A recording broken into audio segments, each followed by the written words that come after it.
ಎಲ್ಲರಿಗೂ ನಮಸ್ಕಾರ. ಇಂದಿರಾ ಲೋಕ ಯೂಟ್ಯೂಬ್ ಚಾನಲ್ಗೆ ಪ್ರೀತಿಯ ಸ್ವಾಗತ ಸುಸ್ವಾಗತ. ಎಲ್ಲರಿಗೂ ಕೂಡ ಯುಗಾದಿ ಹಬ್ಬದ ಆರ್ಥಿಕ ಶುಭಾಶಯಗಳು. ಲೇಟೆಸ್ಟಾಗಿ ವಿಡಿಯೋವನ್ನು ಅಪ್ಲೋಡ್ ಮಾಡಿದ್ದೀನಿ.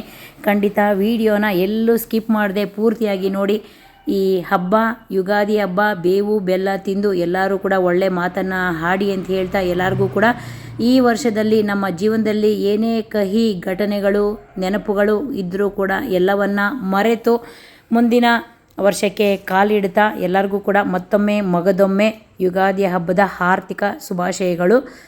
ಇನ್ನು ನಾನು ಈ ವಿಡಿಯೋದಲ್ಲಿ ಆಲ್ಮೋಸ್ಟು ರಸಮ್ ಮಾಡೋದ್ರಿಂದ ಹಿಡಿದು ಬೇಳೆ ಬೇಯಿಸ್ಕೊಳ್ಳೋದ್ರಿಂದ ಹಿಡಿದು ಹಾಗೆ ಹೋಳಿಗೆ ಮಾಡ್ಕೊಳ್ಳೋದಕ್ಕೆ ಕಣಕವನ್ನು ಮಾಡ್ಕೊಳ್ಳೋದ್ರಿಂದ ಹಿಡಿದು ಎಲ್ಲನೂ ಕೂಡ ಈ ವಿಡಿಯೋದಲ್ಲಿ ಶಾರ್ಟ್ ವಿಡಿಯೋನ ಹಾಕಿದ್ದೀನಿ.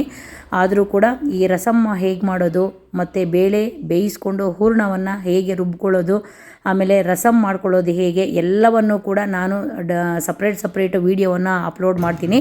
ಹಾಗಾಗಿ ಈ ವಿಡಿಯೋವನ್ನು ನೀವು ಎಲ್ಲೂ ಕೂಡ ಸ್ಕಿಪ್ ಮಾಡ್ತೀನಿ ನೋಡಿ. ನನ್ನ ಯೂಟ್ಯೂಬ್ ಚಾನಲಲ್ಲಿ ಆಲ್ಮೋಸ್ಟು ಕುಕಿಂಗ್ ಬರುತ್ತೆ, ಹಾಗೆ ನಮ್ಮ ಯಲ್ಲಮ್ಮ ದೇವಸ್ಥಾನದ್ದು ವೀಡಿಯೋಸ್ ಬರುತ್ತೆ, ಹಾಗೆ ರಾಯ್ದು ವೀಡಿಯೋಸ್ ಬರುತ್ತೆ, ಹಾಗೆ ನಂದು ಅಲ್ಲಲ್ಲ ಒಂದೊಂದು ಸ್ವಲ್ಪ ಭಜನ್ಸು ವೀಡಿಯೋಸನ್ನು ಕೂಡ ಬರುತ್ತೆ. ಹಾಗಾಗಿ ಖಂಡಿತ ವೀಡಿಯೋಗಳನ್ನು ಹೆಚ್ಚು ತಾಯಿ ಯಲ್ಲಮ್ಮ ದೇವಿಯ ವೀಡಿಯೋಗಳನ್ನು ನೋಡಿ ಆ ತಾಯಿಯ ಕೃಪೆ ಆಶೀರ್ವಾದಕ್ಕೆ ನೀವು ಕೂಡ ಪಾತ್ರರಾಗಿ ಅಂತ ಈ ವಿಡಿಯೋ ಮುಖಾಂತರ ನಿಮ್ಮೆಲ್ಲರಿಗೂ ಕೂಡ ಆತ್ಮೀಯ ಪ್ರೀತಿಯ ರಿಕ್ವೆಸ್ಟು. ಹಾಗಾಗಿ ನೋಡಿ, ನಾನು ಕೂಡ ಈ ಹಬ್ಬಕ್ಕೆ ರಸಮ್ ಮಾಡಿದ್ದೀನಿ. ನಿಜವಾಗ್ಲೂ ಈ ರೀತಿ ರಸಮ್ ಮಾಡಿಕೊಂಡ್ರೆ ತುಂಬಾ ಸುಮಾರು ಒಂದು 2ರಿಂದ 3 ದಿವಸ ಕೂಡ ತುಂಬಾ ಚೆನ್ನಾಗಿರುತ್ತೆ ರಸಮು. ಹಾಗೆ ಬೇಳೆ ಬೇಯಿಸ್ಕೊಂಡಿದ್ದ ನಂತರ ಹೂರಣ ಮಾಡ್ಕೊಳ್ಳೋದು ಹೇಗೆ, ಹೂರಣ ರುಬ್ಕೊಳ್ಳೋದು. ನಾನು ಆಲ್ಮೋಸ್ಟು ನಾನು ಮಾಡುವಂಥ ಹೋಳಿಗೆಗೆ ಎಲ್ಲರೂ ಕೂಡ ಹಸಿ ತೆಂಗಿನಕಾಯಿಯನ್ನು ಯೂಸ್ ಮಾಡ್ತಾರೆ, ಬಟ್ ನಾನು ಹಸಿ ತೆಂಗಿನಕಾಯಿ ಹಾಕೋದಿಲ್ಲ. ಸ್ವಲ್ಪ ಡ್ರೈ ಆಗಿರುವಂಥ ತೆಂಗಿನಕಾಯಿ ಬಳಸೋದ್ರಿಂದ ಈ ರುಚಿನೂ ಚೆನ್ನಾಗಿರುತ್ತೆ, ಹಾಗೆ ಹೋಳಿಗೆನೂ ಕೂಡ ತುಂಬ ದಿನಗಳು ಇರುತ್ತೆ. ಇದು ಬೇಗ ಹಾಳಾಗೋದಿಲ್ಲ. ಕೆಲವರಂತೂ ಇದಕ್ಕೆ ಹಸಿ ತೆಂಗಿನಕಾಯಿ ಹಾಕ್ತಾರೆ. ಹಸಿ ತೆಂಗಿನಕಾಯಿ ಹಾಕೋದ್ರಿಂದ ಹೋಳಿಗೆ ತುಂಬ ದಿನ ಇರೋದಿಲ್ಲ. ನಾನು ಸುಮಾರು ಸರಿ ಟ್ರೈ ಮಾಡಿದ್ದೀನಿ. ಅದಕ್ಕೆ ಈ ವಿಡಿಯೋ ಮುಖಾಂತರ ನಿಮಗೂ ಕೂಡ ಇದನ್ನು ಹೇಳ್ತಾ ಇದ್ದೀನಿ. ಹಾಗೆ ನಾನು ಬೇಯಿಸ್ಕೊಂಡಿರೋಂಥ ಬೇಳೆಗೆ ನಾನು ಎಷ್ಟೆಷ್ಟು ಹಾಕಬೇಕು ಅಂತೇಳಿ ನಾನು ಇದರ ಡೀಟೇಲ್ಗಳು ವಿಡಿಯೋ ಕೂಡ ನೆಕ್ಸ್ಟು ಹಾಕ್ತೀನಿ. ಈಗ ಬರೀ ಶಾರ್ಟ್ ವಿಡಿಯೋವನ್ನು ಮಾತ್ರ ಆ ಹಬ್ಬದ ದಿನ ಏನೇನು ಮಾಡಿದ್ದೀನಿ ಅನ್ನೋದಕ್ಕೋಸ್ಕರ ಈ ಶಾರ್ಟ್ ವಿಡಿಯೋಗಳನ್ನು ಹಾಕಿದ್ದೀನಿ. ಹಾಗೆ ಮೈದಾ ಮಿಕ್ಸ್ ಮಾಡ್ಕೊಂಡಿದ್ದ ನಂತರ ಅದನ್ನು ಸ್ವಲ್ಪ ನೀರಲ್ಲಿ ನೆನೆಸಿಟ್ಟು ಅದನ್ನು ಮತ್ತೆ ಮಿಕ್ಸ್ ಮಾಡಿ, ಹಾಗೆ ಇನ್ನು ಹಬ್ಬಕ್ಕೆ ನಾನು ಕೋಸಂಬರಿ ಆಗಿರ್ಬೋದು, ಹಾಗೆ ಆಲೂಗಡ್ಡೆ ಪಲ್ಯ ಆಗಿರ್ಬೋದು, ಇದನ್ನೆಲ್ಲ ಮಾಡಿಕೊಂಡೆ. ಇನ್ನು ಎಲ್ಲರೂ ನಮ್ಮ ಮನೆಯಲ್ಲಿ ನಮ್ಮ ಮಗಳಾಗಿರ್ಬೋದು, ನಮ್ಮ ಮನೆಯವರಾಗಿರ್ಬೋದು ಇಬ್ಬರು ಸೇರಿ ಇವರು ಬಾಗಿಲಿಗೆ ತೋರಣವನ್ನು ರೆಡಿ ಮಾಡಿದ್ರು.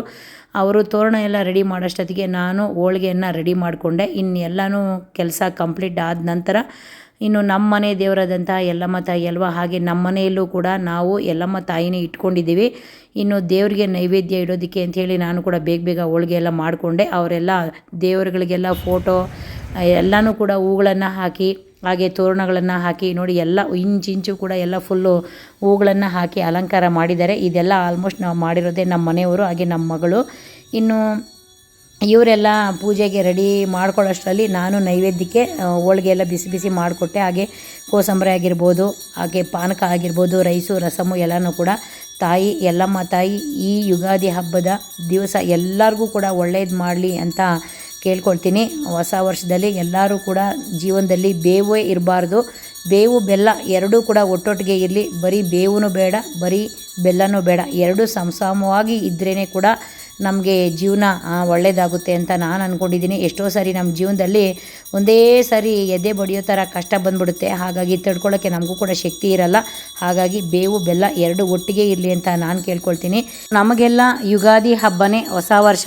ಎಲ್ಲರೂ ಕೂಡ ಕ್ಯಾಲೆಂಡರ್ ಹಬ್ಬಕ್ಕೆ ಹೊಸ ವರ್ಷ, ಹ್ಯಾಪಿ ನ್ಯೂ ಇಯರ್ ಅಂತ ಹೇಳಿ ಎಲ್ಲರೂ ಕೂಡ ಸೆಲೆಬ್ರೇಟ್ ಮಾಡ್ತಾರೆ. ನಮ್ಮ ಹಬ್ಬ, ನಮ್ಮ ಹೊಸ ವರ್ಷ ಹಬ್ಬ ಯುಗಾದಿ ಹಬ್ಬನೇ. ಕಷ್ಟ ಸುಖ ಎರಡೂ ಒಟ್ಟಿಗೆ ಇರಲಿ ಅಂತ ನಾನು ನಿಜವಾಗ್ಲೂ ಹಾಗೆ ಅಂದ್ಕೊಳ್ಳೋದು. ಯಾಕೆಂದರೆ ನಾನು ಜೀವನದಲ್ಲಿ ನಿಜವಾಗ್ಲೂ ತುಂಬಾ ಕಷ್ಟ ಅನುಭವ ಪಟ್ಕೊಂಡು ಬಂದಿರುವಂಥ ವಿಚಾರಕ್ಕೆ ನಾನು ಈ ಮಾತನ್ನೇ ಹೇಳಿದ್ದೀನಿ ಅಷ್ಟೇ. ಇನ್ನು ವಿಡಿಯೋ ನೋಡೋವಂಥವ್ರಿಗೆ ತುಂಬ ಧನ್ಯವಾದಗಳು. ವಿಡಿಯೋ ನೋಡಿದ ಮೇಲೆ ಲೈಕ್ ಮಾಡಿ, ಶೇರ್ ಮಾಡಿ, ಕಮೆಂಟ್ ಮಾಡಿ, ಸಬ್ಸ್ಕ್ರೈಬ್ ಮಾಡಿ. Thank you. ಮುಂದಿನ ವಿಡಿಯೋದಲ್ಲಿ ಸಿಗ್ತೀನಿ. ಬಾಯ್.